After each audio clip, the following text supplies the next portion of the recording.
One headlight working, one headlight not. Today I'm going to show you how to change the headlights in a Jeep Grand Cherokee. It's a little bit of a tight job, you might get some bruised knuckles, but anyway, I'm going to show you how to replace them today. So here's everything you're going to need for the job. Mostly you're just going to need 2 bulbs, because it's good to replace headlights in pairs, and then also some gloves so that you don't get your oils or any kind of dirt onto the new bulbs, which will shorten their lifespan.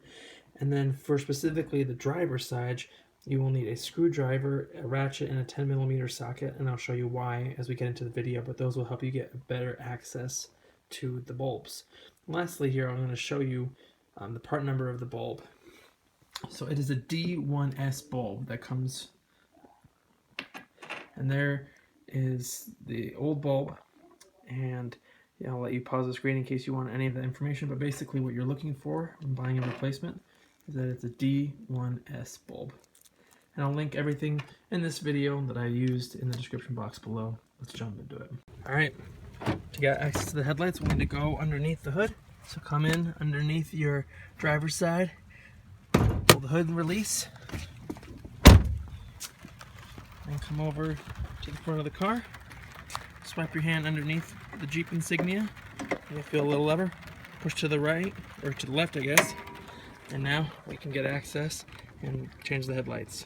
Alright, so I'm going to start on the passenger side since that one is out. So I'm going to already apologize for the videography that's going to come about. It's not going to be the greatest, the angle is really tight in there, but just stay tight. I just wanted to show you that process so you get an idea of both the passenger and the driver's side. And then once I finish that, we'll go to the driver's side. I'll definitely have a better camera angle for that, so if you just stick around for both sides just so you can get a good idea of what's going on. You can do this job yourself, I promise, and you can save some money doing it yourself. Alright, so to give us more room to work on the passenger side, because it is pretty tight where we want to get, what we can do is we can move this power train control module out of the way. So if you see this little tab, push that in, and then pull up on this metal bar, pull out a little bit so it clears this fuse box. And then once you get that out of the way, it doesn't move too much, at least for the 5.7 liter engines. So I put a little bungee cord over on the engine and just have this hold on like that, so get a little bit more room. And then the next thing we want to do, I'll lift you up here to get more access. As you can see right here, this is where your fuel pump relay, I think this is where what the recall was moving it here. I honestly don't remember, but anyway, you can actually pull this fuel pump relay off this clip. So let's see if I can get it here.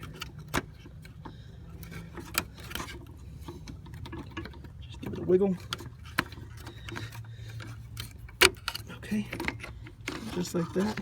I got some good amount of wiring, so I could just push it back there. Now we have plenty of, well, quote unquote, plenty of room to put our hands down here to get access to the bulb. Alright, to finally get to the bulb, as you can see here, there's the side of the car.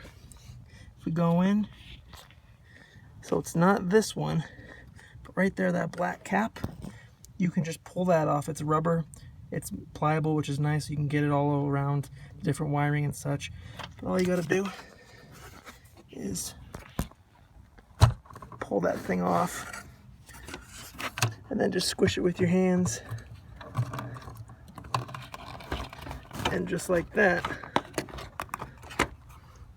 that cap is now off, so you can actually get to the bulb right there. Alright, so to unlock this bulb, pull it out of its housing.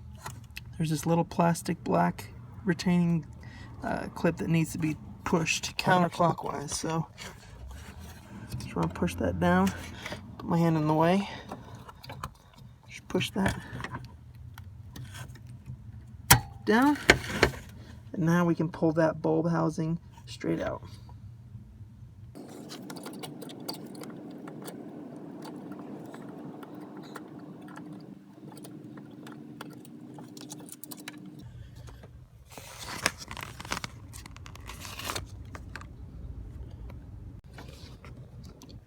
To get that light bulb off that wiring harness, all you need to do is wiggle it off.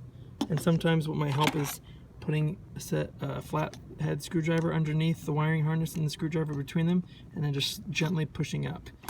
And be careful not to damage the wiring harness, but that's how I got this one off. Now let's put the new one in. And to make sure you put the new bulb in right, if you look here, zoom in for you, you can see there's 2 pins, 2 holes, and then one on the right. And if we look at our old bulb, and obviously this new bulb will look just like it, we can see that there's 2 pins right here, and then there's one a little bit more on the right side. So when we put this in, we want to make sure that it's facing this way, in the direction our wiring harness is sitting right now. So if that makes sense, just look for the pins inside here and make sure they match up to the direction you're putting the bulb in, or else you'll bend those and be making more of a mess for yourself.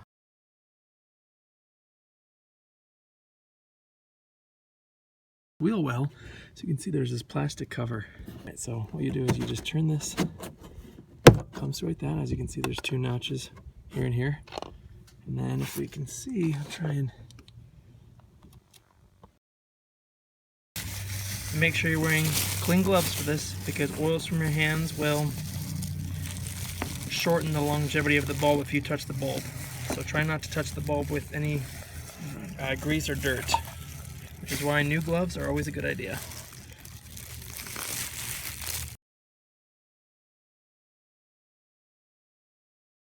Alright, so now I'm underneath the passenger side wheel well, this little access point, and as you can see up there, those metal prongs right there, that is where the light bulb needs to slide into.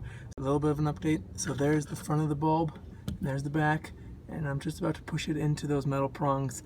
I apologize that I can't do both, videotaping me pushing it in and showing you kind of what's going on. It's a little hard to do both with this angle, so just gonna kind of give you play-by-play of what's going on and what I'm doing. Alright, so now we have that bulb pushed into all those metal claws. You can see there's some all the way around on the right, bottom, and left sides. So just make sure when you push the bulb in that all those claws are grabbing around that bulb housing. And then once that's done, we can now lock up that bulb and close the cap. So now we need to put on that black little cap that covers the bulb. So I'm going to pull you out, slide the little cap in through the wires, and now I'm just going to put it around that bulb housing. Alright, so again, we're under the wheel well, just so you can have another helpful visual. So we got to get that cap around the whole perimeter of that circle. So let's push that on.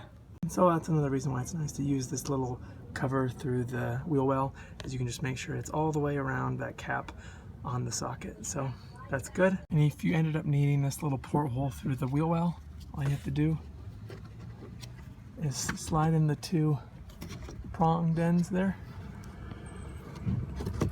Get one end in, and then just twist until both ends are like that. Now we can grab our little fuel pump relay and stick that back in this hole. Okay, and now we can get this PCM back on. So remove my little bungee cord and then just lift up so that little metal tab slides over, push down so you hear that click.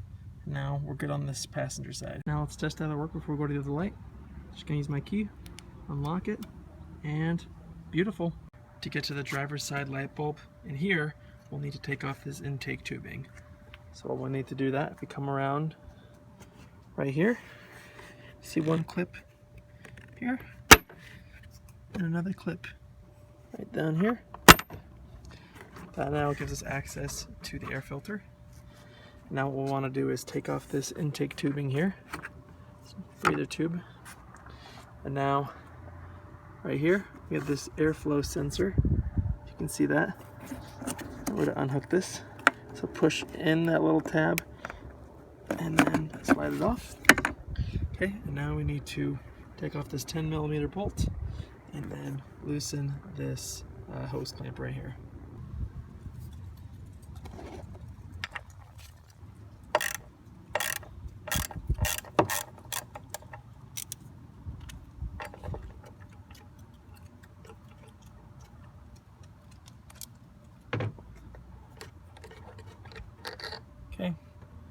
bolt out of there.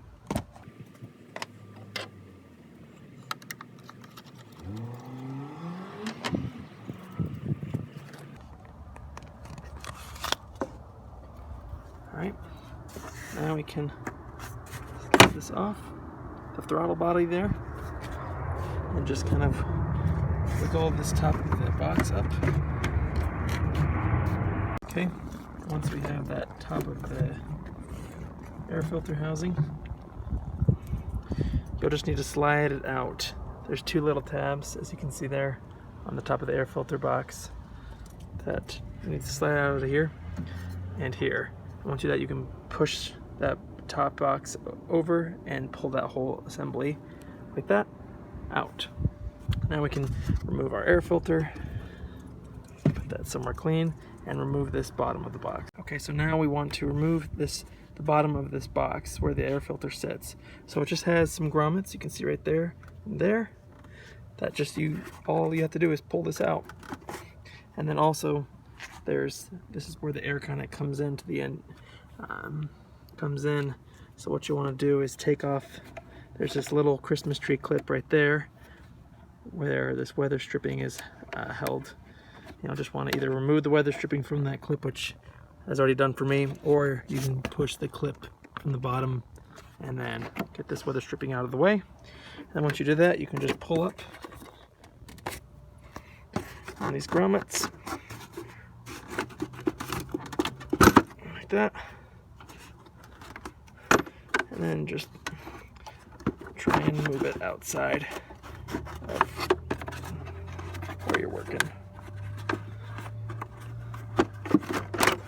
Just like that.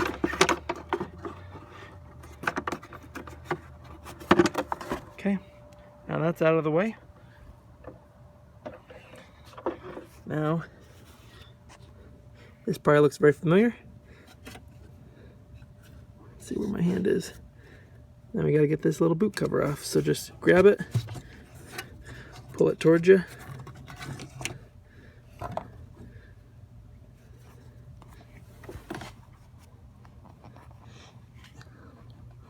Alright, and then the same as last time. So we have access to that switch for the bulb right there.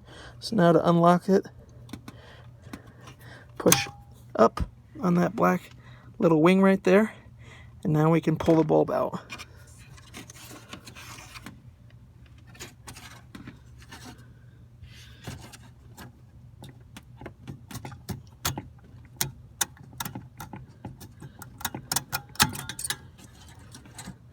And there you go, the bulb is out.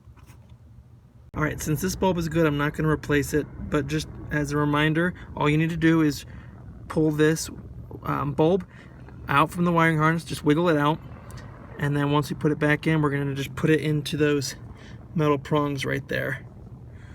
Same as the passenger side, so again, just check out the beginning of this video if you want more thorough guide, but yeah, just pull that out, make sure the prongs align when you put the new bulb in, and that the wiring harness is facing the right direction so you don't mess anything up, and then we can put this all back together.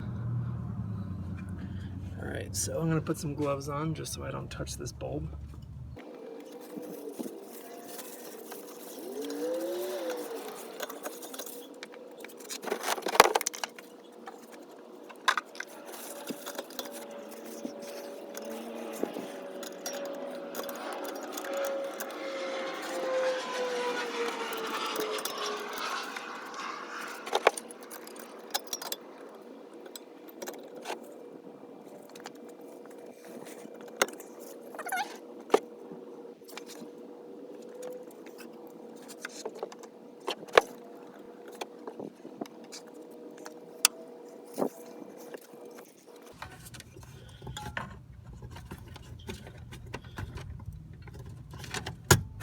Okay, now it's pushed in all the way. Make sure it's flush all the way around.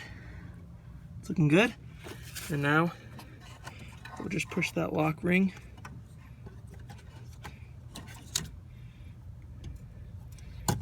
like that, clockwise to lock it.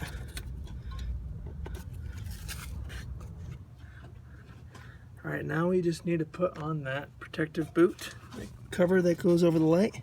So just squeeze it into place.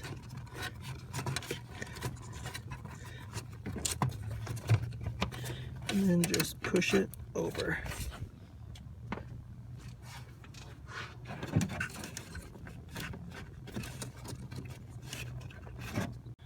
Alright, so now we can put back in the bottom of the air box.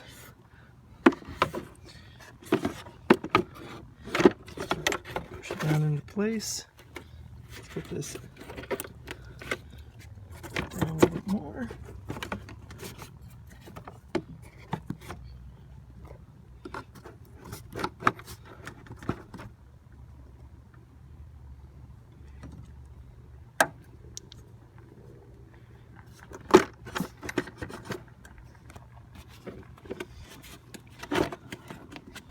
So I'm going to get this front part in first.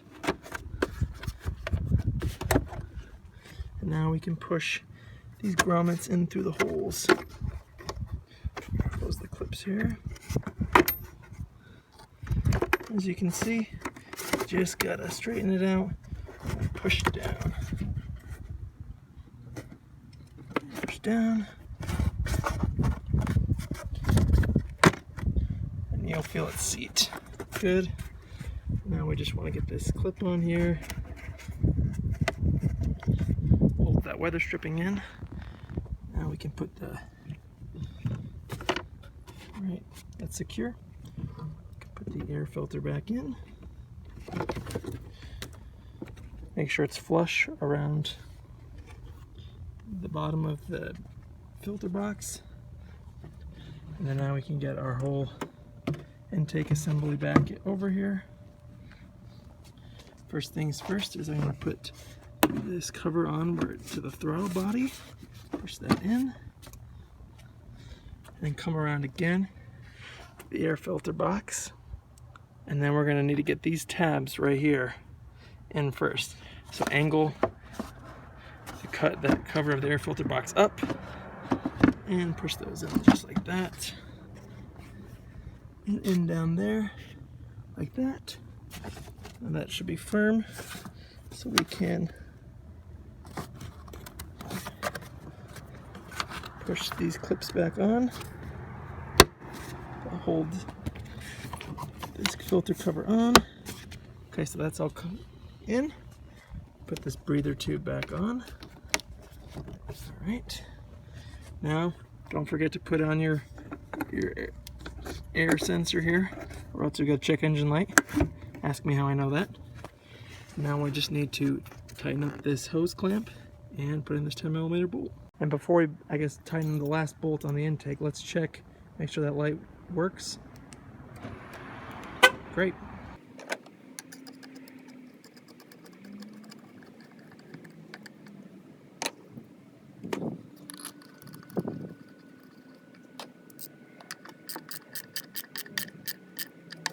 Give it a wiggle, shouldn't move, and just like that, you're all set. So that's how simple it is to change the headlights on a Jeep Grand Cherokee WK2. If you have any questions, put them in the comments section below. Any tips and tricks, please feel free to share. We definitely want to help everyone out do this repair. This is definitely something you can do for yourself. I think the dealer charges like $150, and you can do it yourself for just under 30 bucks.